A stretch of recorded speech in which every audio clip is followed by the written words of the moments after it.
করুণাময়ী SSC ভবনের সামনে গতকাল থেকে চলছে চাকরিহারা শিক্ষকদের অনশন। আজ সকাল থেকেই চাকরিহারা শিক্ষকদের বিক্ষোভ প্রদর্শন তুঙ্গে। অপরদিকে হেরে সাজানো হয়েছে পুলিশি ব্যবস্থা। লাঠি কাঁদানে গ্যাস নিয়ে বিশাল পুলিশ বাহিনী ঘটনাস্থলে। যদিও শিক্ষকেরা গোলাপ ফুল নিয়ে পুলিশকে দিতে গেলে সেটি নিতে অস্বীকার করেন তারা।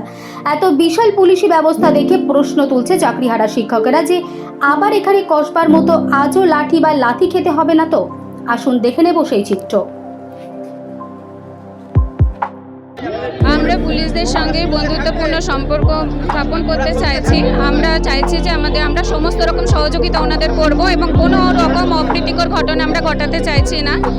আমরা চাই ওনারাও একজন রাজ্য সরকারি কর্মচারী, আমরাও চাইছি যে ওনাদের সঙ্গে আমরা একটা সুসম্পর্ক গঠন করতে পারি। তাই ফুল দিয়ে ওনাদেরকে আমরা সম্বোধন জানাতে চাই।